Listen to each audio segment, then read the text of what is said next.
Watch Who?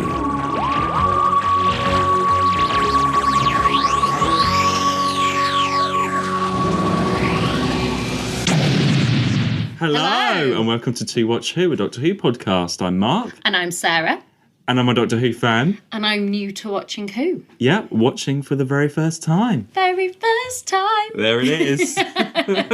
Royalties to Madonna.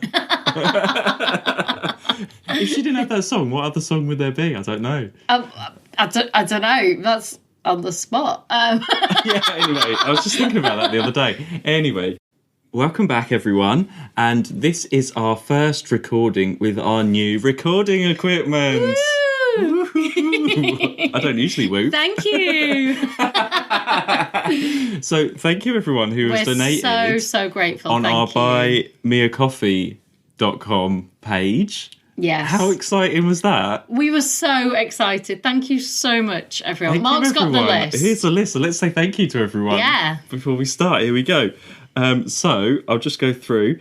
So thanks to Joe, who donated who was on last week with us from the Nine Will Be Praised podcast, and also Hamster with a Blunt Penknife podcast. Thanks, Joe. Thanks, Joe. Thanks, Peter, Uncommon Pilgrim on Twitter. Thanks, another Peter. Friend of the show. Thanks, David, Mrs. Remington fan, another friend of the show. Well, everyone is a friend of the show. Everyone's a friend. Everyone's a friend of the show. Thanks, we also David. have Mark. I can't pronounce his surname. I'm going to just try. Mark Dodgiak. I was going to ask him how to pronounce it, but I forgot. Thanks, so I'm Mark. really sorry. I'm really sorry if I've pronounced it. So thanks. Keith, 50DW50 on Twitter. Thanks, Keith. Gavin. Thanks, Gavin. Even though we said we didn't, Sarah said she didn't like Polly and Ben. Gavin still donated, so thank you. Thank you, Gavin. James as well. Thank you, James. And Richie as Thanks, well. Richie. Thank you, everybody. So that's very exciting. I'm really excited that things aren't potentially going to fall on my head while we're recording. Yeah, so just to set the scene in real life, before we get to today's story, we don't have lots of boards around us. We're not sort of shoved into this little corridory bit. We actually have space around us because we've got these, what are they called? Like insular sound little things on the table. Yeah. So there's space around us. We're not trapped. No. Like there's light.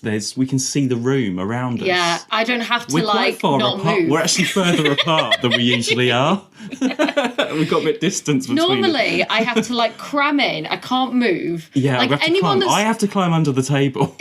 anyone that's recorded with us knows how ridiculous Got some disasters and something falling on us. Yeah, but I still have the roundels behind. Oh, the roundels behind me just to set the scene. But they're distant, so even if they fall on me, I won't be that injured. Yeah. Oh my gosh, it's so exciting not having to cram in. And normally as well, the setup takes ages. So what usually happens is, let's just get into this. So we usually watch upstairs, and we have the takeaway and all that kind of stuff. So we watch, great, eat, fine. And then I say, right, I'll be back in a minute. I'm going to go and set up. So I leave Sarah, usually in front of a documentary or something, for a bit. I go downstairs to the basement room thing that's here. And then I have to move the table, plug everything in, set everything up, put up all four sort of sides of the room, get the boards, balance them up. Yeah. I'm climbing under through the table because you can't move. Yeah, it's a good 20 minutes. Yeah, it's usually about 20 minutes. But it took 5 minutes just to set this up. So I don't even have to move the table anymore. I know, this is so thank you, honestly. Yeah. Thank you for our lives, really, more than anything. For the sake of our lives. Thank you so much, everyone. Right. Yeah. It's really appreciated. And we've also got some other exciting things coming up soon. Yeah. Woo! So, well, let's get into today's story then. Yes. So it's the Web of Fear. And here we go, everyone. This is I don't know what I'm doing with my hands, but I'm and breathe. Here we go. We're going into it. So you join us in this dark room with curved walls and tiles. Mark, and just freezing it. If you want what Mark looks like. If you watch RuPaul's Drag Race, he's doing a Utica impression right now. Anyway, You are channeling Utica, I you can wouldn't move believe. my arms around now. Anyway, setting the scene. Sarah, don't step on those rails. They're electric. Oh no! We're in the underground. Oh, We're in the no. underground station. Here we are at Covent Garden. I just won't move. It's it's like all the other times. I just won't move. It's a deserted platform. We're fine. We've set up here in the deserted platform. We've got the torches out. We won't be disturbed. There we are. Set the scene. So last week we had the enemy of the world. Mm-hmm. And we left on a bit of a cliffhanger. We did. Salamander got sucked out into time and space. So we go straight into this story. TARDIS doors are still open from last week. And we're slap bang in it. And it's called the Web of Fear. And you predicted it would be a jungle or something, I think you said. I did, yeah. I got it. I was way off the mark. Very completely different. And, well, it's the Yeti again. 2 stories later. That was a surprise. So these episodes were found when Enemy of the World was found in 2013. So we only used to have, I'll say we, the fans and the world, only used to have episode 1. Yeah. And the rest were missing. Oh, just one? Just the one. Oh. So, again, massive find in 2013 with all of Enemy of the World and these ones of the Web of Fear. Gosh.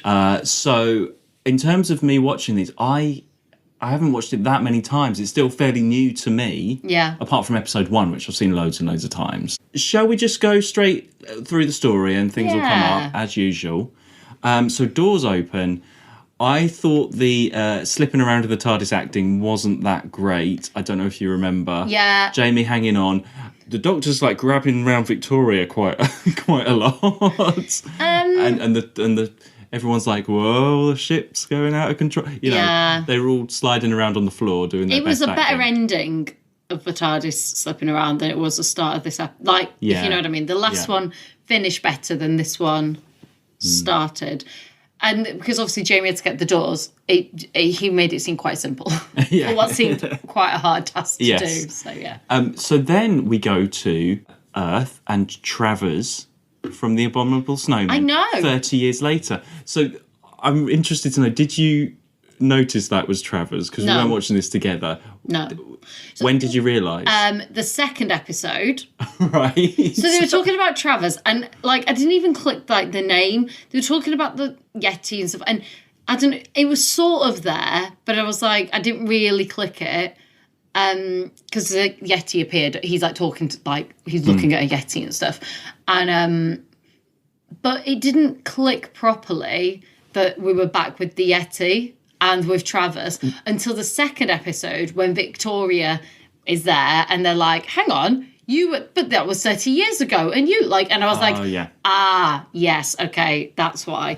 But hands up, I mean. Look, I'm bad with names. Names are not my thing. Abominable Snowman, 1, we didn't like it very much, and 2, it was telesnaps a lot. So it's not like you've seen Travers, and in this, he's done up old. You wouldn't necessarily know. You'd only go off the name. Names are not my forte. Particularly with companions, I'm fine, but particularly with the side characters, I do struggle. Yeti turning up again. I was trying to think. Apart from Daleks and Cyberman, is this the only third time that we've had a recurring monster? Maybe. I can't think, actually. I should know this, but you should know this. I don't think we've had anyone else. And in terms of even Travers returning, someone else coming back, I mean, we've had the monk turn up. Yeah. But apart from that, of all people, Travers. I know. Yeah. So I think that's it. I just in my head wasn't expecting it, and sometimes we do get similar names of people. So just in my head, I just didn't click the whole thing together until Victoria was there, and I was like, and that was in the second episode, and I was like, it's really bad that I've got this far. Yeah, but that opening with Travers, because it's all on film, and you've got, it's very film-like again, and you've got Anne, his daughter, there, and you've got this Yeti as this model, and there's this character called Silverstone, who's the guy that gets killed right at the very beginning. He's like the collector. Yeah. I said he's like the first Doctor Who fan. He's collecting merchandise. He's collected a Yeti and he won't sell it and he's keeping it in his basement. I'll get to that in episode 3. It's like the guy keeping a missing episode in his collection. He will not give up this Yeti, and Travers is like, I need it back. And he's like, no, I'm keeping it for my Doctor Who exhibition. You would like me to be the fool and give you back my Yeti, huh? Well, you must, man. Don't you understand? It's dangerous. For 30 years it stands here in my museum, and now he tells me it is dangerous. I wish I'd never brought it back from Tibet. Yeah. I think that there was a restored Yeti at the Doctor Who experience in the exhibition. Yeah, like bits of original actual Yeti from this. Which one? I think it was from this one. Rather than the other one? I think there was like a claw and an arm that was like 60s original, and the rest they'd like made up. That's the other thing as well. Like, because you said we didn't like the Yeti.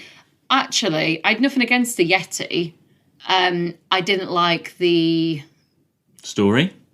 No, what's it called? The voice. Oh, the great intelligence. Yeah, because of the voice it makes. That I found really frustrating. That was my criticism of the episode more. The Yeti themselves, I was fine with.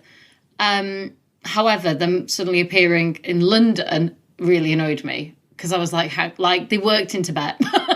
Yeah, well, because we've got Yeti in the mountains, that's the thing. And that, in snow, it made sense. Robot disguise. That, in fact, Yeti being in the Himalayas was the only thing that made sense in the Abominable Snowmen. Yeah. So, yeah, I do agree. But he's brought it back. That's the story. He's brought it back and he's been, I don't know, researching the Yeti ever since all this time. Yeah. And he's brought his silver balls back and everything. That's the whole story of Travers doing that. And now he has his daughter Anne as well. Let's just talk about the setting in London Underground. Yeah. I love the London Underground.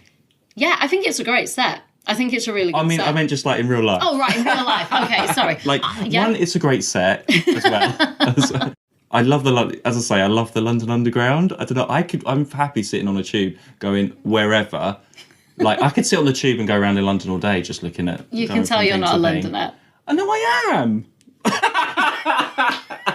We say in Cardiff. I like the tube, but I could not sit on it all day. No, I love it, and I love rush hour. And I love when you're running and it's about you're definitely not a Londoner. Like, I do. I am. I'm from near London. Near London. About half an hour from London. I love London. Can I tell you a London story? Because I put a note down. Absolutely. It's story time, everybody, already. Absolutely. So, this was when I worked at the Co-op in Essex. Right. So, I don't know, early 20s. I used to work on Saturday, 8 in the morning till 2:30 in the afternoon. So I was there, and my friend Jenny, who I work with, Jenny is, outside my bathroom, those pictures on the wall of that girl of drowning. That's Jenny. Okay. That's her own artwork, by the way. She sold it to me. Okay. But I have pictures of her on my wall for drowning. In the bathroom. I thought it fitted with the bathroom. Anyway, so we were like, let's just go to London. Like, we just finished at the Co-op. I'm like, it's only half an hour on the train. Yeah. Let's go to London. Fine. And we were walking along the embankment, and there's like this boat that's like a comedy night thing. Yeah. You get last minute tickets. So, and it's a bar and a disco afterwards and stuff. Like, so we used to go watch stand-up comedy on this boat on the Thames. Yeah. We were like, right, we've got to get the last train home because, we've both got work in the morning. We used to work Sunday mornings as well. And it's like 11 something. We need to make sure, so straight off this comedy thing finishes, we'll go. So there we go. We're going back. We get on an embankment on the tube, right? Yeah. So Saturday night, it's going to be fairly busy. Yeah. But it was like, we couldn't get on the platform. There were so many people, and they were all drinking and smoking, and it looked really dangerous. Everyone was like, when they're right up to the edge. Yeah. Like, So what it was the last night is when they banned alcohol on the tube at that time. So there was this sort of protesty. Everyone was having a party on the underground. That's hilarious. But it was quite scary because we were like, we need to get back and we can't get on the thing. And then I remember this, the tube train came up and there was a whole carriage you couldn't see in, it was full of smoke. We got in one because we were like, we need to get to Liverpool Street. And it was like, it felt really dangerous actually because then everybody started shaking the tube. Oh my God. And then eventually, because it was so bad, they stopped the tube halfway through and they cancelled all the trains and stuff. So we got out halfway and I was like, it's fine, we'll just walk to Liverpool Street. will run to Liverpool Street. Yeah, So I remember, I just grabbed Jenny and I was like, "Come on, let's go. We got to go." And we ended up to like Aldgate or something, and they shut all the tubes. Yeah. So it was all chained up and everything. And we were like, "Oh no, what are we going to do?" And we managed to get to Liverpool Street, get on a train, but even that train got cancelled halfway through. Ended up at Shenfield, and we had to get we had to share a taxi with just some random people. Because I remember there was like this couple there as well that were in the same situation. We were like, "Let's get a taxi together. Let's go. Let's go." And they were looking at us like, "Okay." And and they were like, "Yeah, okay." And we started walking along, and then we looked around and they'd gone. I think we like scared them off because we were both like, "We need to get back. We need to get back." Yeah. And Jamie jumping onto the track, okay. This happened to my granddad once, right? He didn't jump on the track. Mark. I always remember his hat blew off and went onto the track once. Right. And this guy went, "Oh, don't worry, it's fine." Jumped down, grabbed the hat for him, and got back up again. I couldn't even there's no way. I was like, no way. That's but I love terrible. the tube. But I love the tube. Yeah. I remember when I was down with my parents once, and we just did going loads of places on the tube, and my dad was getting really annoyed with it because he couldn't walk great at the time, and he was like, "I just want to see light." I said, "But we'll get places quicker, we can go more places." Yeah, no, I love that. But yeah, the sets in this, it just looks like the real thing. It's amazing. It's really good. And it probably another is the classic same. London set. Yeah, well, that's the thing. It's easy. It's better than doing the Himalayas.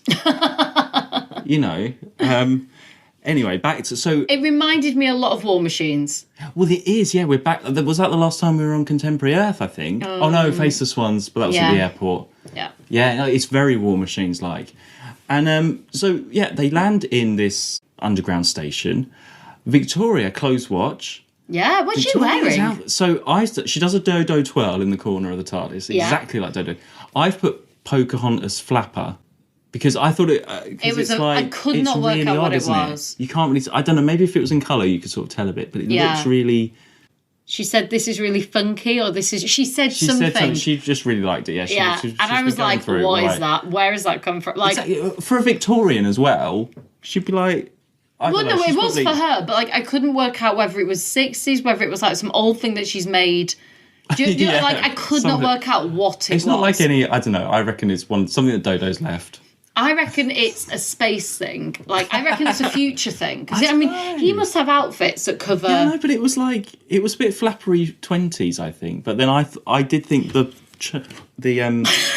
sorry, my glasses just fell off. Sorry. I'm excited. Sorry, it's because we've got this space my glasses now. keep falling off because I sat on them and they're bent. Oh yeah. So I can't. You can't bend forward. They keep falling in my food and stuff.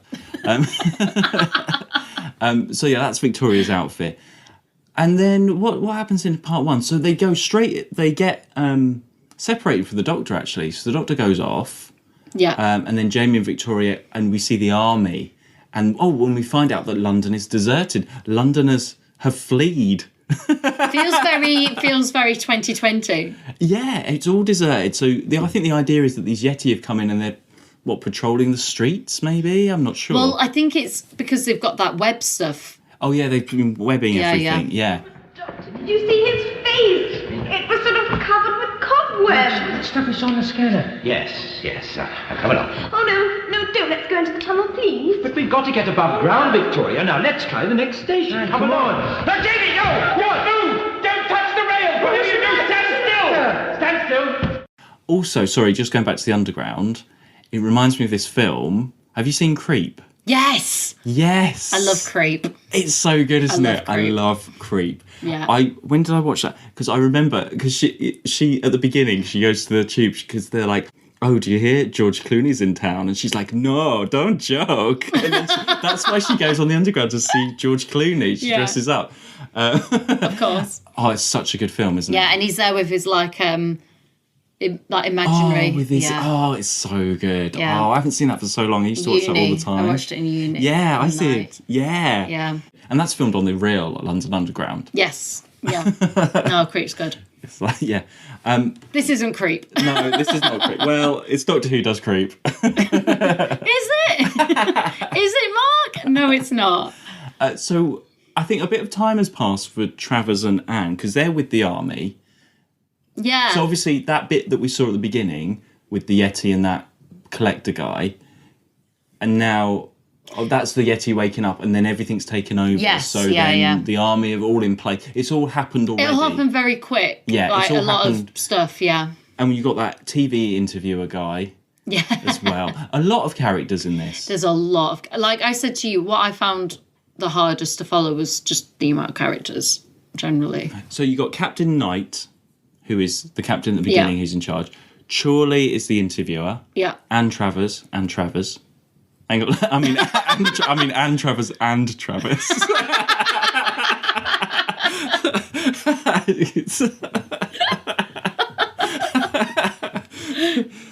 Yeah. And Travers and Travers. And yeah. Travers, yeah. Is he like Professor Travers? I mean, I suppose so. Staff, Yeah. who is Staff Sergeant Arnold. That's why they're calling him Staff. Yeah. So that's just at the beginning you meet all of them. And there's Yeah. a few other army people that have a few lines here and there, which I wouldn't be able to tell you their Yeah. names. So it all... Where's Welsh guy? Oh, that's Evans. He turns up a bit later. Yeah. So did you notice that Patrick Troughton had episode 2 off? He's on No. holiday. So that's why the Doctor, I think, gets separated. He gets... Well, there's a sort of fake explosion, isn't there? Yeah, 'Cause of yeah. the web. At the end of And then you what? don't see the Doctor then until episode 3. He's on holiday in I episode missed that 2. completely. We haven't had holiday watch for a while. No, and we've we haven't not. really... It's not been noticeable. But I think he's all on... Yeah, maybe I don't he's even blame him. all I on mean, the film. last one, he was like pretty busy. He probably Well, wanted exactly. a break. Yeah, exactly. So it's a great atmospheric episode 1. Yeah. And I think fans really hold this one in... Well, they did hold just having episode 1. And if you just go on episode 1, you're like, Yeah. this is a really good story. We really want this back. Yeah. But I think, as we said last week, The Enemy of the World came out better once everyone had seen it. And now everyone's seen Web of Fear. Yeah. I think it's not as... I think it was a surprise to everyone, actually, how not... well, it's not. It is good, but it doesn't carry on the atmosphere as you carry as episode 1. It's very strong episode 1, and it sort of goes downhill a little bit. Yeah. But I think, like, because the last story was so good. Enemy of the World. Right. Oh, I didn't realise you really liked it that much. Yeah. Well, I mean, it had great twists. But this one kept you guessing. But, I mean, Enemy of the World was much better at it. Because you've got... The basics of this story is Yeti on the Underground, who is working with the Great Intelligence. Who is that person? And you were guessing right up to episode 6 until the reveal. But So actually, it's not even... Actually, he's not working with them. I still... Well, who's taken over by the intelligence? Yes, that's it. Yeah. So they're saying, that's the thing. They're like, someone has to be working with him. No one's working with him. The intelligence has taken over. So, I don't know. But I don't like the intelligence, so maybe that's part of my issue. Okay, well, no, so I thought you were enjoying it more than you obviously were. No, I enjoyed it. I did enjoy it. But, like, as in, it kept me going and there was enough to keep you going to the next one. But it wasn't... It's just because it's come off the back of a really, really strong one. Yeah. And I just don't like the Great Intelligence. Okay, well, let's... But I preferred it this time around. Yeah, oh, definitely. Yeah, this is better than Abominable Snowman. Oh, yeah. Yeah. So Travers meets Jamie and Victoria, and so we have this reunion. Yeah. In episode 2. If I was Travers, right, and I had that experience in the Himalayas, right? Yeah. I would remember Jamie and Victoria. He takes a minute, he sees Jamie and does not recognise him. I know it was a long time ago, but you would remember that whole experience and the people that you had. But you it wouldn't with. expect the person to look exactly the But same if as they were 30 there, years ago. But if they were there in front of you, I'd be like, wow, what is happening? I don't think I would. Travers had no idea until Victoria had to sit down and actually explain who they were. I'm with Travers here because I think 30 years later, 30 years is a long time later. Yeah, but I had a really bad experience in a monastery and there was a Scottish guy. I remember, I thought you were talking about personal experience. but there was... Sorry.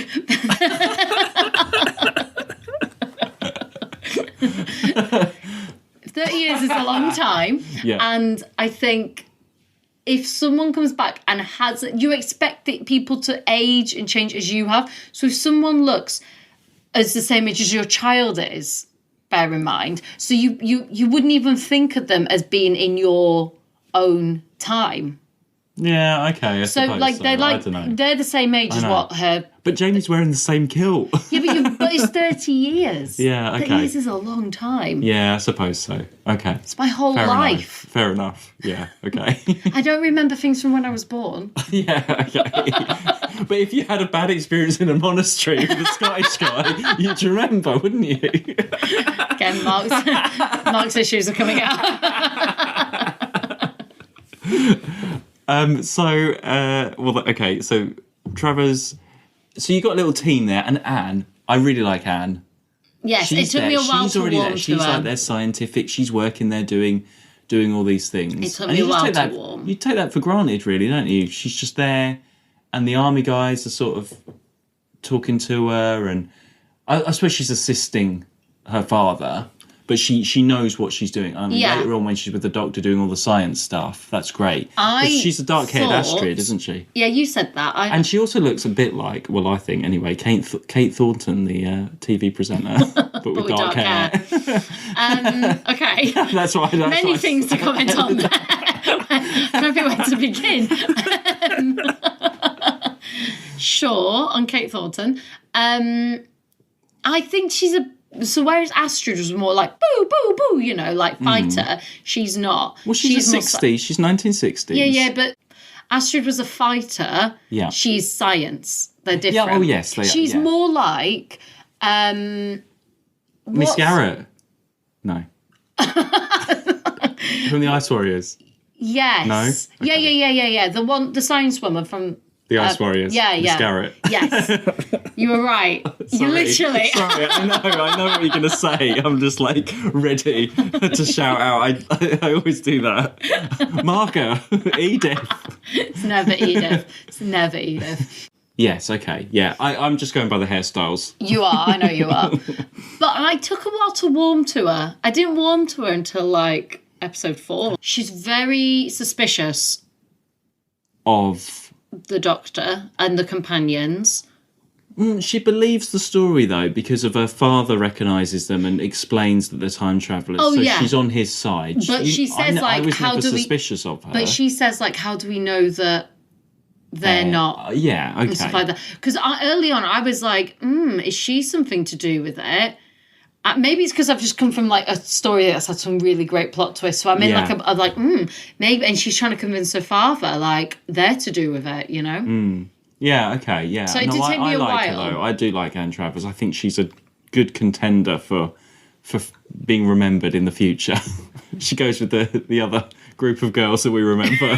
She's in that lot. That we remember. No, well, there's some, isn't there, that we always go back to. We do. Like Edith. She's not on Edith level, but she's... No one, apparently. there. You're She's the on only Astrid. person that puts Yeah, Edith on okay. Edith. Even I don't put Edith on Edith level. You are literally the only person that has Edith on Edith level. But then we meet, which not my favourite character, Evans, the Welsh... Oh, yeah, you hated Guy. Evans. Well, there's a sight for sore eyes. Are you stark raving mad? I always sing when I'm scared, see? Stand to attention when you're talking to an officer. Name and last 3. 601. 601 Evans, sir. Evans. Anybody know him? Oh, I'm not one of you lot, sir. Then what are you doing down here? Trying to get out, Sarge. I don't know, I just didn't really understand where he came from. He's the driver, Mark. So he was kept the driver, saying it. and it all happened off screen. So whatever happened, this van or whatever, and they got taken over by Yeti, and he's escaped. He's a sort of bit of this deserter that isn't part of the troops, and it's odd. They just find him singing, like wandering around singing in the tunnel, and Yeah. I never really understood that, and I find him annoying. Yeah, it's a shame because he doesn't come off well, generally. He's not like, he's almost... I was going to say he's a comedy character. He's not really a comedy character. I think he's supposed to be, But though. yeah, do you think he is? Yeah, I think he's supposed to be like the sort of comedy light relief to, because he's sort of suspicious and not like, he's very dramatic over the top. Yeah, but he's also like, oh yeah, Jamie, I'll come and help you. Oh no, I'm not actually. I'm just going to try and get out of here as quick. He wants to get out and as quickly as possible. But that's why I think he's wandering around all over the place. And I don't know, did you suspect him? Yeah, at I some did. point? I did. Yeah. is he set up? Well, a lot of the characters are set up to be a bit suspicious. I think that's the idea. But because he goes off with Jamie. We're already going into like episode 3 here, and then he's like, "Oh, I'll stop off," and he has a chocolate bar, which, well, I mean, I would do that, but I don't know. It's just he doesn't fit in the story with all the other characters. I feel like which is what probably he's supposed to do. Yeah. But I don't know. He just doesn't. Way, he just annoys me. In a way, though, I'm glad we have him because otherwise everything else would be really serious.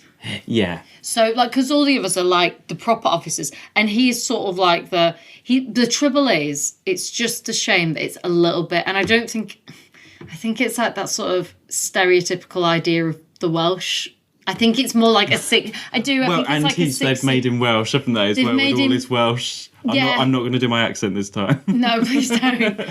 But he's very Welsh. He's very Welsh, and I think they say something about him like "you Welsh," don't they? Like someone calls him a sheep or something later on. Yeah, like it's really odd, but it's I feel like he's supposed to be a light relief, and it's welcome because everyone else is so serious. I mean, Anne's very serious. Oh, she is. Yes, she really is. The rest of the officers are very serious. I mean, people are dying all the time. Yeah, they've got to be. So you kind of need that. But as this army guy that's not. But also, I quite like that he's sort of like he was only a driver and somehow he stumbled into this. But it's funny because you've already got Chorley though, the TV guy. Yeah, but he's gone for ages. And I know he's not as comedy, but it's strange that he could have been the sort of comedy one that's not in the army that's trying to get out, that fulfills that role as the odd one out. Yes. But for whatever reason, he's off. I don't know what the reason is. I don't know if they wrote him out or something. I'm wondering whether it's so that you're suspicious of him. Well, that's the thing. Everyone has a suspicious moment. Yeah. I think it's so that you're more suspicious of him. But then as it goes through to episode 2 and 3, there's a lot more. Oh, we're wandering down from this tube station to the other. Then they're wandering back. Yeah. Then they're going to the bay. Then these others are wandering. Then they meet all. They tend to bump into each other halfway through these underground stations. No one ever does that on the underground. I mean, I think it's a long way. Walking from station to station. Yeah. They go right around on the circle line. And we have episode 3 missing out of these 6. Yeah. And you watched on Britbox, didn't you, with the telly? So it's an official telly-snappy version this time. Okay, look, it's just time to have this round. So episode 3 is not there. So this, allegedly, there were 6 episodes that were found. And the guy found them in Nigeria, I believe. Yeah. And the story goes that he had to go and do some paperwork or something. Mark Rant, sorry. He came back the next day to pick them up, and episode 3 had gone. Mm-hmm. And the word is, allegedly, it's in a private collect. Someone got there, I better not go into, someone got hold of this episode from before the others were rescued and has it, for whatever reason. I don't know why you want episode 3 of this one, because not much happens in this episode out of all of them. No, I guess you just grabbed one. I don't know if it's true. Maybe episode 3 wasn't there to begin with. I don't know. But then why would this guy who rescued them say that? I don't know. Why would somebody do that? I'm going to take this one episode just so nobody else can have the full 6. I'm going to keep this one. Okay, but out of interest, I'm going to, however... How much money do they pay for... complete things? What do you pay? Yeah, they must pay okay, well, I don't know, we'll give you £10,000 and you still own them, but we're taking them to copy. Well, from a private collector? Yeah. They must pay them something to copy. I don't think they pay. I think they just loan it out and just say... No, well, going into this, just going into what I've sort of read and discussions that I've heard about and stuff, I think this is what I would say. I'd be like, oi, you in your basement, you dickhead. Mark swearing, always funny. I'll give you £10,000 for episode 3 of The Web of Fear. Poop. I want to say something. I better not. But I think the idea is that if you do that to one of them, that drives the price up for all the others. So somebody else who's got like Marco Polo is going to be like, well, hang on, he had £10,000 for this one. I want £20,000 for this one. And he's like, well, I've got, 10th Planet episode 4. He had that for. So the idea is they don't want to play. I think the idea is they don't want to play into these collectors' hands and say, we'll give you all this money, because then that's those. But the BBC makes money off it. Well, yes, I suppose so, and there must be some kind of compensation. But I don't know what the BBC are allowed to do in terms of that.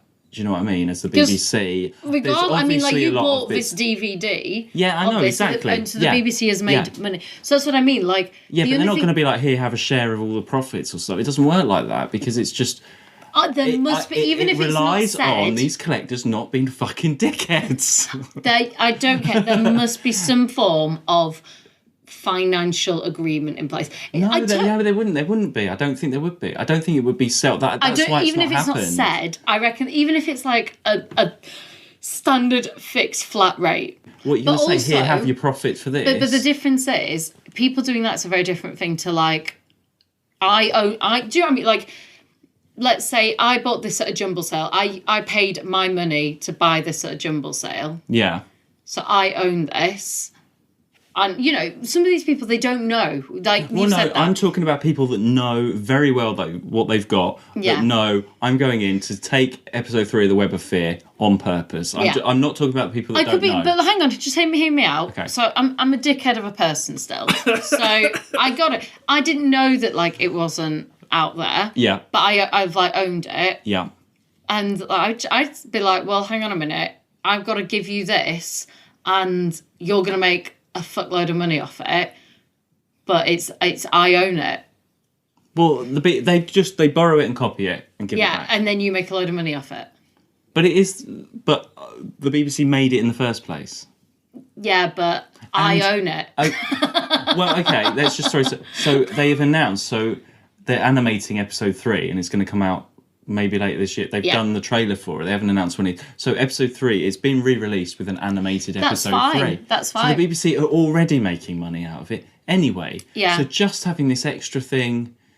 But I totally see. No, I agree. But I do see the other side of it, in that if I own something, regardless, why should I give it for you to make a load of money off it? Yeah, but why did you take it in the first place? But they didn't take it. Quite often they might have just got it through very legitimate means. I mean, if you're a collector of films, you collect films. You just collect old things. There's no issue in just lending someone to make a copy. For them to make millions, Mark. Yeah, but okay. I mean, fine, just because it's out at the minute. I'll give you £10,000 for it then. Just like because it's out at the minute, the season 8 Yeah. Blu-ray thing that's out. You know your stuff. What's going on here? I look at our Twitter. Hang on a second. That's all there was on our Twitter for like 2 weeks. There we go. That shows the Blu-ray obsession with everyone. If Sarah has seen... all there was. So, okay, how much... I can't believe you... Sorry. How much money out of re-releasing something that already existed? All right, they've done interviews and whatever, but how the BBC has made a ton of money. Yeah, they always have. Absolutely, off just releasing. Okay, well now it's on Blu-ray, and it's. I mean, at the end of the day, they make a shitload of money off it. As a collector, I can, in the nicest way, I can understand them being a bit like. No, I can't believe this. I can't believe that. No, I'm not saying. No. I'm not saying, Mark, that. But also, right? Okay, here's another thing. I'm not saying an agreement can't be reached, and I'm not saying as well that they should be ramping it up to ridiculous amounts. Yeah. But if you owned it, that's the thing. If you've stolen it, that's a very different thing. That's a different thing. See, yeah, okay. Right, so if someone has stolen something that was already an agreed thing, that is a very different thing. Yeah. If I've gone and bought something out of, in a very legitimate way, I own it. I'm entitled to own it. And why should I have to give it to the BBC of all people for them to make a fuckload of money off it? And for what? For me just because I'm nice? I don't like this. I'm just saying. I just think whether they publicly say it or not, I reckon there is a very, very, very small we appreciate this gesture. Okay, yeah. There must be like a small gesture. Do you know what? If I found an episode, I would give it back, I would lend it, and I wouldn't ask for any money. Good for you. I can understand. I'd ask for the copy on DVD. I probably would give it, but I can understand why collectors wouldn't. You see, the Web of Fear episode 3, I think it's very likely, like, I'm like 99% sure that it is there somewhere. Yeah. I mean, it's very, out of all the episodes, because you hear sort of rumours about stuff, but this one is very much, the guy is like, it was there and it's gone. He's told that story. Yeah. Like, but that makes me think, well, that's a Doctor Who fan. Yeah. That knows the Web of Fear and knew that those episodes were there. And just grabbed one. Has, whatever reason, it's been taken and given to somebody else, or I don't know if it's still in that country or whatever. Yeah. That is when it's your this is what I'm talking. That's a bit different. That's a very different thing. You have purposely gone after that because you know. Episode 3 though, like what? Look, well, I mean. Anyway, it's been animated now, so whoever's got that. Okay, tell you what I'd do. I'll tell you what I'll do, Mark. If for whatever reason someone puts one in my possession, you know, I will just put it online myself. So the BBC doesn't own it. There you go. That's an answer. If you've got the Web of Fear, upload it to YouTube. Show everyone. Yeah, why just not? show them. Or, and then the BBC doesn't. And then they're not making any money off it. And everyone can enjoy it. That is what I do. Get a projector and put it up on, outside somewhere. Well, no, that's so limited. I just stick it up online so that people could watch it. Exactly. That's what I do. Like, a big fuck you. I could see the BBC making that's the thing you millions. Don't know. These people are obviously... well, no, let's just not even carry on. I'm not even going to say... That is what I do. I'm getting angry. I'm getting hot. It's all extra space. But yeah, anyway, so it's just annoying that we haven't got episode 3. Mark will give it back. I will upload it to the internet for everyone for free. There we go. Anyway, the animation's coming out soon, so we'll have to go back and watch the animation when it gets released. And obviously it's interesting that they're it's been 2013 these came back. Yeah. And it's only up to now that the BBC are like, right, we'll re-release it with the animation. So maybe they were holding off whatever negotiations. I mean, there's always talk, these people have it, they just need to be persuaded that not everyone's going to be horrible to them. Well, too late. Mark's already... Too late. Mark's already said his bit. He called you, what was it? A nasty word. I don't know. Mark doesn't swear. I can be one... Mark does not swear, I would say the worst words that I will ever say, but I'm not going to right now because I could really go for it, but we better not. Mark swearing always makes me laugh. It just makes me really angry. Out of all the topics in the world, it does just make me angry. That and Earl Grey. Earl Grey. Earl Grey. Have you saw the Earl Grey story? No, we'll do that another time. Oh no, I kind of feel like we need to talk about Earl Grey now. Oh gosh, we haven't... Okay, right. Well, so basically... at work, when me and Mark were working together, we had a conference and there was tea, obviously, like tea breaks. Coffee, yeah. And they'd ordered, the people that were running it, they'd ordered just tea and coffee, like just standard things. And we had like breakfast tea, fruit tea, peppermint tea, all this. Yeah. Anyway, and it was a 5-day conference. Ugh. And every day it changed. Every morning. So at the end of the day, they're like, this is our setup for tomorrow. And then they come in the morning and actually, this is our setup. No, yeah. So I get this whole itinerary. Be like, okay, we'll arrive at 9, tea and coffee upstairs. And then 10:30, tea and coffee downstairs. Already. So I was like, right, get it all ready. And we didn't have enough cups, so we were washing them up every single time. That was another thing. And so, great, set it all up in the morning, got there early, all hot water, everything's all ready to go. Huge, massive thing. And then she'd be like, actually, you want it downstairs? But she'd tell me like 5 minutes before, and she'd be like, yeah. And then I'd be like, okay, I'll be taking it downstairs. She'd be like, yeah, the tea and coffee's not ready yet. And I'm like, you've literally just told me you want it downstairs. It cannot magically transform downstairs. So then downstairs, so I was like, and then here's our new itinerary. Here's our new itinerary with all the different times. She's like, yeah, it's not ready yet. I was like, you've just printed this off and given it to me. How do I know what time the next break is now? Oh, it was awful. Yeah, and it went on for a week. Dropped the cup and spilt tea over her as well. Flipping out. So then there was one person who kept going, "Do you have Earl Grey?" And we didn't. And also biscuits. And they hadn't ordered biscuits. I was like, "You haven't ordered biscuits." Someone was like, "Oh, have you got any biscuits?" I was like, "I haven't got any biscuits." We didn't have any biscuits. No, we didn't have any biscuits. So I think like the second or third day, we just went and bought biscuits because every single break. Shut them up, because every time it was like. And they had like 4 breaks, like 4 coffee so breaks. Many, yeah. 4 or 5 a day. We were constantly washing these cups, and Unbelievable. Why did I order cups? I don't know. But literally every bit, someone was like, "Have you any Earl Grey?" And we're like, "We don't have Earl Grey." Like, because they all come in little individual sachets. You can't just like, we order in a fact, we just didn't have any Earl Grey. So we get to like, no one has Earl Grey. No one has Earl Grey. So we get to like Thursday, it's like the last one of the day, and Mark is washing cups. I went, "You're right," and he's going through this box, and he just went, "Earl Grey," and I went, "Yeah, I know we don't have it." He went, "Fucking Earl Grey!" I just pissed myself laughing. I'd never heard Mark swear before, and then I realised he was really cross, and I just shut the door. I was just like, "Mark's really cross. Fucking Earl Grey!" I was so angry. That is like the same level as missing episodes. Talk too angry that And week. you were so cross. Like, he was just like chucking tea bags everywhere. I was like, "You're right, Earl Grey." Fucking Earl Grey. She kept asking me for Earl Grey, and I was like, "I haven't got any Earl Grey. Don't ask me for any more Earl Grey."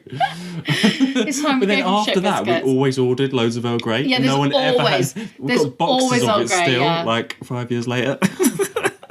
Like, we always have Earl Grey now. Man, that was the worst thing. And they had a cake. They wanted writing on it. I had to get this cake to go and get someone to write on this cake or something, like congratulations or something. For like, that was the worst conference. It was really ever. bad. So bad.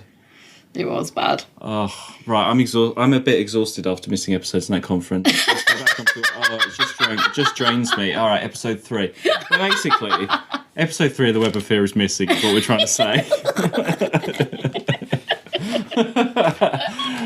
Did you do all right though with the reconstruction? Because there wasn't any writing or anything. There was like one bit of writing. They don't do writing on the official one. It was fine. I mean, yeah. I was wondering how you got on. I was thinking of you. I was thinking of you. When I was watching it on my own, away. I was like, I wonder what Sarah's thinking of this. No, it's fine. There's just a lot of people to follow, and it was an episode of them just running up and down corridors. Right. So, well, actually, so in this episode, then we meet another character, Colonel Lethbridge Stewart, of course, we meet another who character. is played by the same guy who played Brett from Dalek's Monster Clan. You said that, and I was like, "What?" Yeah. So then the Colonel comes in as a bit suspicious, doesn't he? What do you think of him? Do you remember him? No, sorry, I was just trying to. I was like, I think we have told the Earl Grey story. I don't think we have. I don't. Sorry. Anyway, Earl Grey is. If you've heard the Earl Grey story before, I don't think you have. I don't know. I feel like people. I feel we need to tally ourselves. Let us know if we've told Earl Grey before. I think people are at us about Earl Grey. Or at me. At you. If you want to stress me out, tell me about Earl Grey. Please don't. Please do. If you want to make me angry, say Earl Grey or missing episodes. Yeah. So Colonel. Yeah. Colonel. Yeah, no, I can't remember. Sorry. Did he die? Probably. No. Oh. Which one was he then? He came in episode 3 and sort of took over from Captain Knight. He's like, right, I'm taking over now. Oh, yeah, I remember that. Yeah. Okay. Yeah, I was just thinking... How long was he in for? From 3 to 6.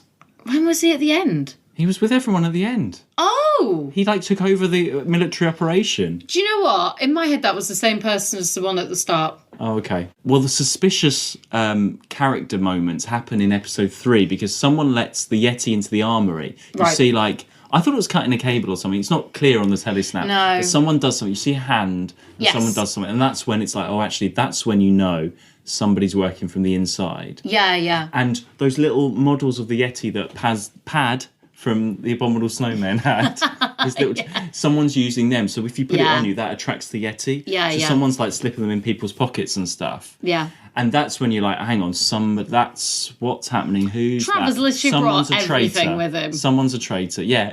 I mean, imagine packing from after the Himalayas. See you later, monks. I'm packing me Yeti and me balls and everything, and we're off. Here's some triangles. yeah. Oh look, some wooden Yeti. I'll whack them in too. Yeah. Maybe they had to ship it bit by bit, like arm and a leg and stuff. I hope, probably from Tibet. And Victoria is remembering Tibet, so that's nice continuity. Because she had a bad time of it in Tibet, actually. She did. She got taken in by the voice. Yeah, but I've written here, there's enough going on, even by episode 3, to keep your interest. Yeah. And that's when Chorley disappears, the TV guy. Yeah. That's when he goes off. And we ended with Travers being attacked by a Yeti at the end of episode 3.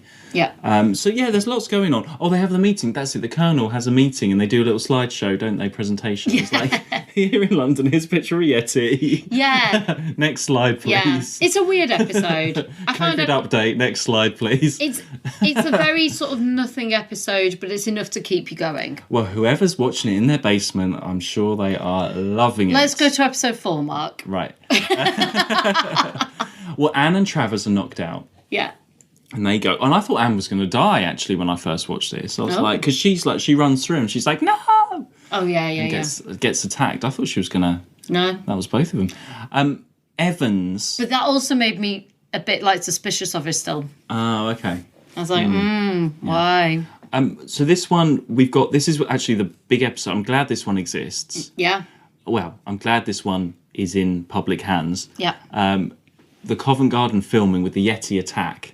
That's a great big sequence. I mean, it's filler, but it's great just to watch. Yeah, oh it's my God. exactly We both like... said, thank God this does exist, because that would be so much noise of just telesnaps. Yeah, exactly. Yeah, and that's with the Colonel leading the army. Very much like the War Machines attack in the army. Yeah. It went on a long time.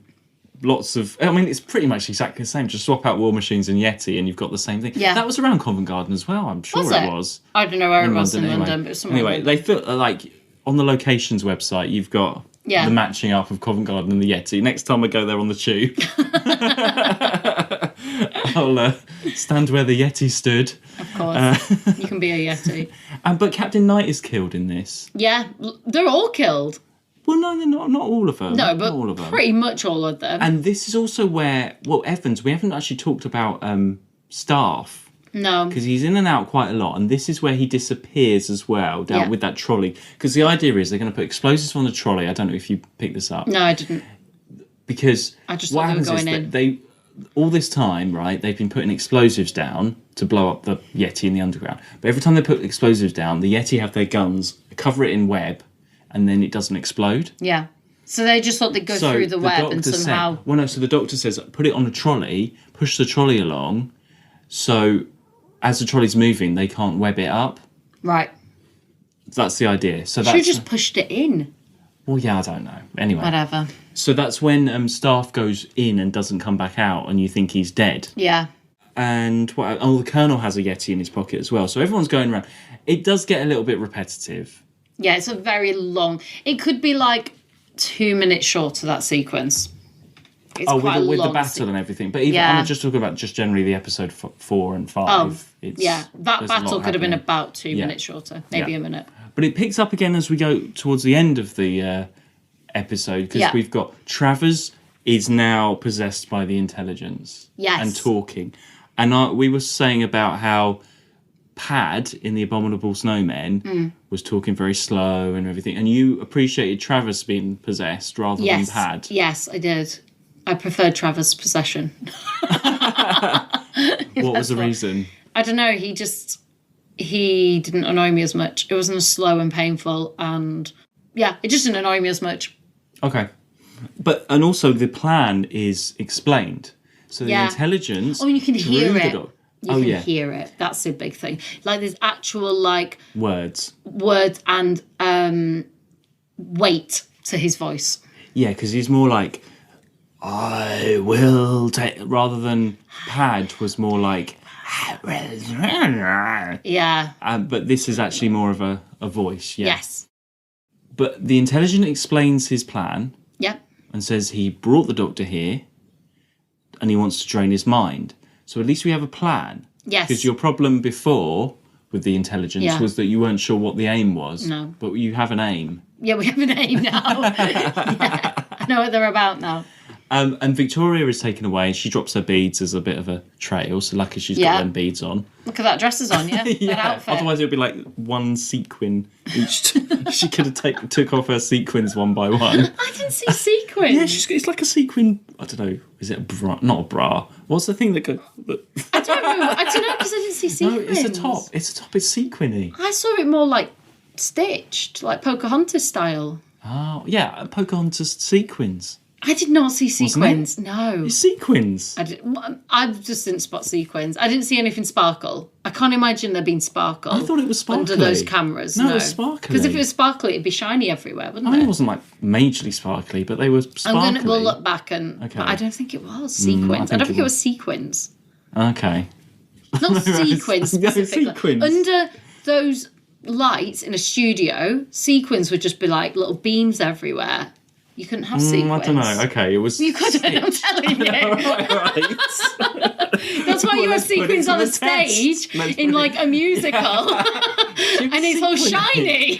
No, because I remember seeing like. Anyway, whatever. Victoria is taking bits off on the track.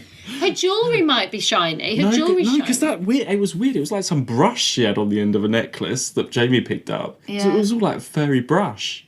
Yeah, that's why I felt Pocahontas-y. Yeah, that's why I was thinking Pocahontas isn't sequins. No, imagine Pocahontas, but with a sequin bra. I literally, we're going to have to look at this. Okay. I did not get sequins. Anyway, right.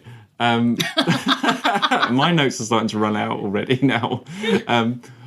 There's lots of Anne and the Doctor working together, doing science in this. Yeah. That's good, and working out the control of the ball and controlling a Yeti. I was thinking I'd be happy if Anne came with them. Anne would be amazing. Yeah, I she think Anne looked is great. quite good within the group. There was a moment where it was like the three like companions, if it was Anne and the Doctor, and it looked quite good. There was a moment. Well, the Doctor's got someone to talk science with. Yeah. And to work with. Because with Jamie and Victoria, he's got to explain still quite a lot. He can't have that fun... It's really interesting. I feel like the Doctor is actually enjoying having a scientific conversation with an equal. But it's interesting. He even says, like, no, you guys stay here. Like, they are at a point with Victoria and Jamie that they are not providing anything anymore. And they haven't for, like, a few stories now. What do you mean providing? What, like, I guess like the last one they did. Of them? Yeah. Really? Yeah. Well, Jamie is now so confident he can go. I mean, he goes off with the army guys. Yeah. He does his thing. He's rescuing Victoria. That's his aim again, usually. Yeah. Victoria she doesn't do that much. She's more of the damsel in distress role in this. She's not doing a lot. No. But they haven't done it for a while. I didn't realise this. Yeah. I feel like... Well, it's just something that's happened, I guess. Like last one. I'm not tired of Jamie and Victoria as That's I thought so I would interesting. be. So I was ready to be. I still think they're all right at the moment. Like, I'm like ready. Ready for another. Well, Victoria's only what? She's only done like 4 or 5 stories. Okay, I think, but. You ready for Jamie to go? Maybe. I just feel a little bit like. Everybody let us know what you think about that. Yeah. Well, they've just not done anything. Well, they have done a lot. Mark, literally. Jamie and Victoria, they went in on Salamander's base and did all that stuff. Okay, they did that, but then they weren't even in the whole last scene. Yeah, okay, they weren't in the thing. This one, he even said to them, like, no, you just stay in this room, we'll go off. They are, but then Jamie then Jamie ends up fucking up the whole thing here. Well, yeah, but Jamie, he gets given the thing to control the Yeti. Victoria's off with Travers. The Doctor's with Anne, so they all have their own bits. Oh, yeah. And they all come together. And then Jamie does sort it all out in the end. Put it this way, it works out well that they've got the right number of people for everyone to be doing something. Yeah. But... especially in 6 episodes, you need them all to go off. She's not annoying me, is Victoria, but she's just a bit nothing. Okay, yeah, I agree. So, she's like... Okay... You know, at least Polly really annoyed me, but at least she gave me an emotion. Do you know what I mean? Yeah. Victoria doesn't really give me anything. I don't not like her. I don't like her. She's just there. When did that change? Because you started off quite positive with Victoria. I don't know. Because I don't not like her. I just don't feel anything for her. Okay. Because she doesn't bring anything. And that's not a critic, because sometimes I don't know what she brings to the table. That's not a criticism either. I can't explain it, because she does bring... Because actually, this is one of those things where she does have purpose. So, if she wasn't there, who would they have taken out of those people, for example? And I said to you, I went, well, Victoria was taken... she got persuaded by the intelligence, whatever it's called, the voice, last time. So I could understand why she went this time. She's never, it's never wrong what she does. So she never annoys me in that way. She's screamy, but she doesn't annoy me in the way Susan annoyed me. Oh, yeah, she's not a Susan. She's not a Susan, but she's screamy. No. She's not a fighter. She's not anything. When Vicky was a young raw support, Dodo was adventurous and fun. Polly was a dick, but she's nothing. I can't imagine her being passionate about anything. No, okay, yeah, I agree, yeah, because she's not a very rounded character. Even what she says a line, doesn't she, later on? Because Jamie says, "Oh, the doctor will sort it all out." Oh yeah, and she says and something she's like, "Oh yeah, really, Willie? Yeah, I don't think so." Yeah. She's settled in so much now. She's like, "This is how it goes. Here we go again." Yeah.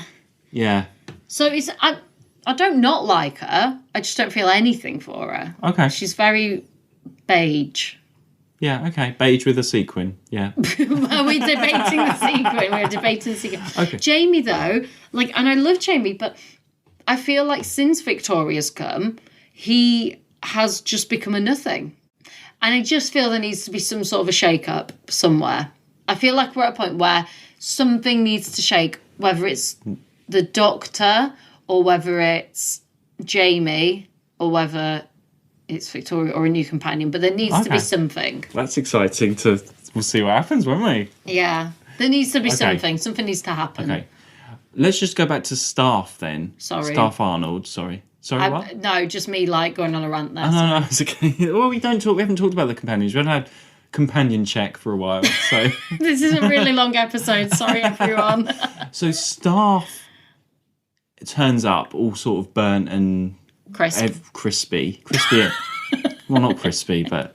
He does look a bit... He looks like a bit. Yeah, it was shocking when you first see him like that, doesn't he? And his he's uniforms the are one all singed. along that... And you don't really know at what point he was taken over. Was it right at the beginning all along? Was it... At what point was that? Did you think it was going to be him then? At one point, I did. When he came back, I said to you, I went, how has he stayed alive? That does not seem right. And then I went back to Welsh guy.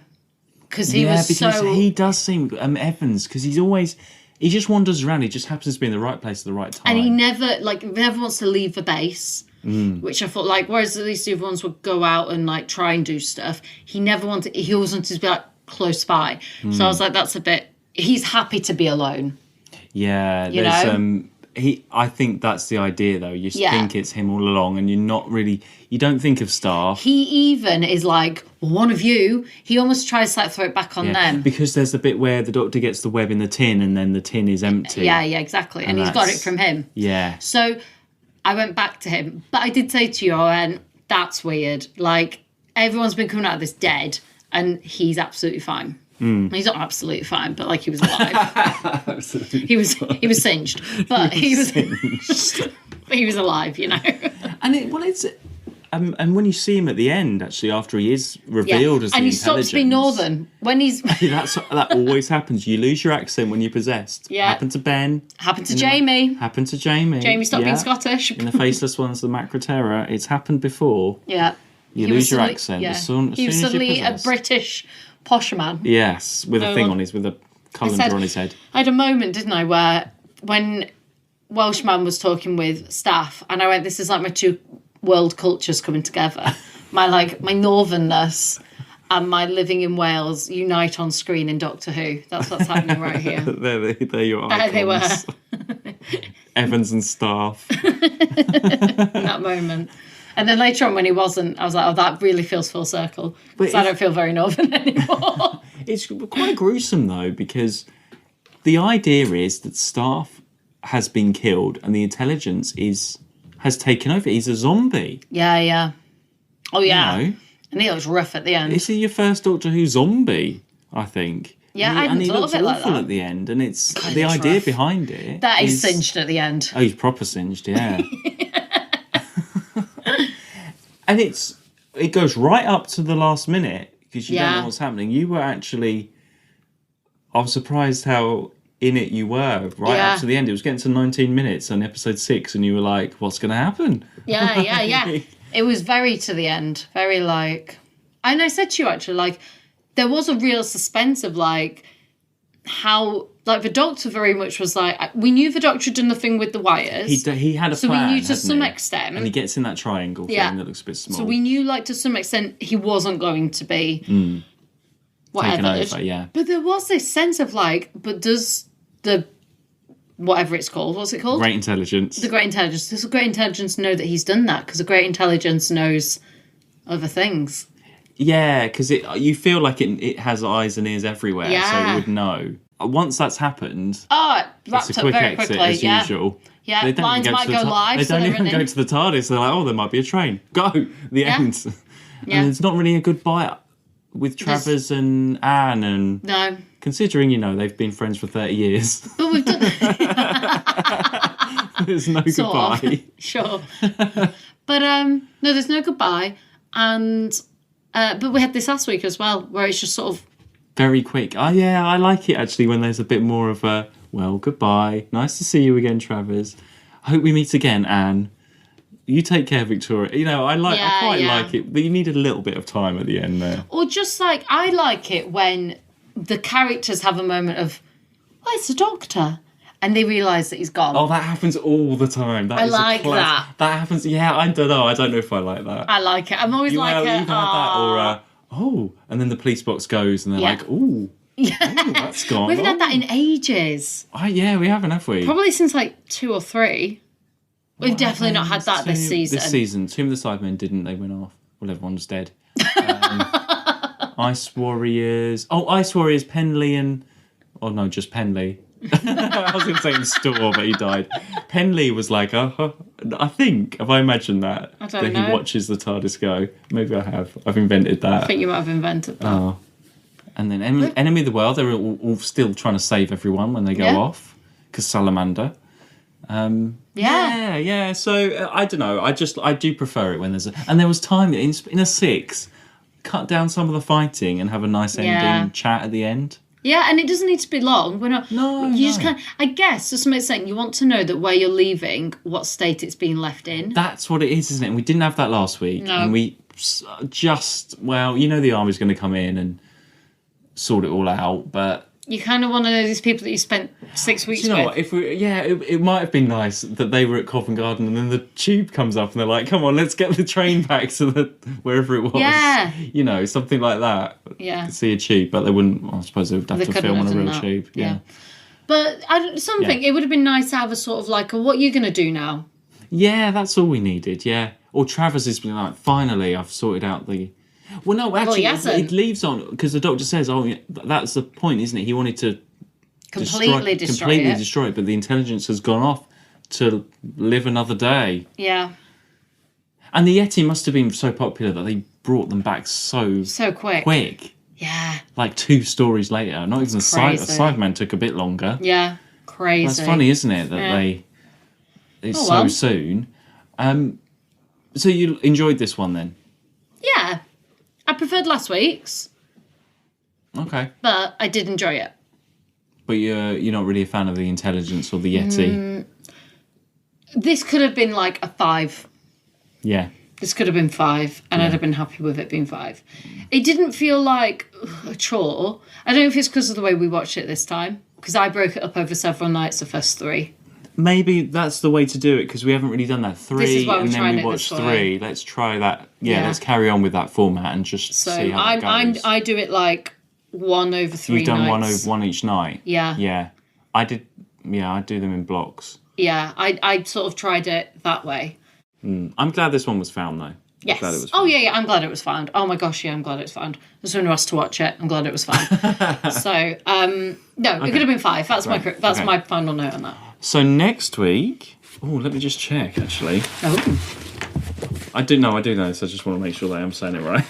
Yeah, it is, sorry. I don't know why I had to look that up. So next week is called Fury from the Deep. Oh, sea. We'll see. I feel like it's something to do with the sea. Okay, yeah. They love the sea. They do. It's all missing. Ugh, okay. Yeah, but it's all animated. Oh, okay. Yeah, that's good. I think, well, it's been a long one this week, Yeah. so I need to calm lots down. of stories. I need to calm down from my... I could feel my heart going. Lots of stories. I get so angry. Lots of anger. So angry. We talked about companions as well. If someone's got Dalek's Master Plan, I'll be so annoyed because I really want to see that one.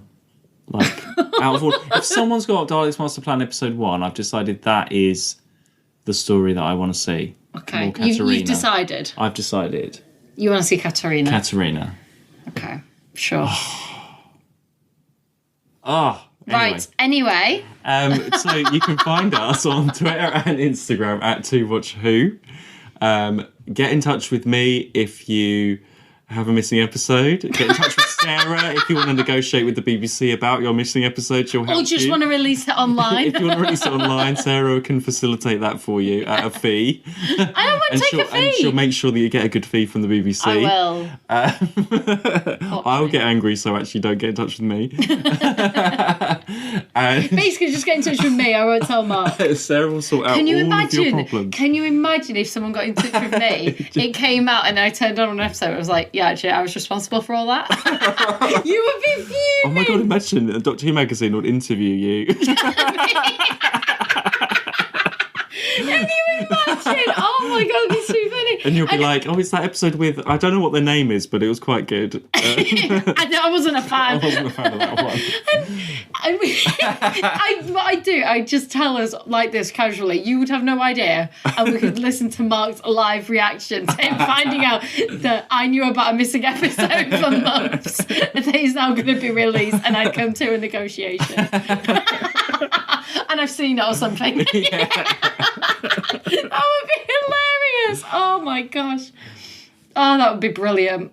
Anyway, yeah, if you want to make that happen, contact me. Oh gosh. Ross, and we're on. And if you'd like to support us, you can find us at buymeacoffee.com, where you can buyusacoffee.com. // /2watchwho. Sorry, Sarah just waved a / at me. buymeacoffee.com /2watchwho. Sorry, it's new. I've got to learn a whole new bit. I've had trauma this week. It's all this extra space, this waving. Trauma. Oh my gosh. This extra waving space. Yeah. I have used my hands quite a lot in this episode. You've done a proper Utica this week. It's because we've just watched Drag Race. Anyway, let's stop this episode now. And we will see you all next week for Fury from the Deep. Bye. Bye. To watch who?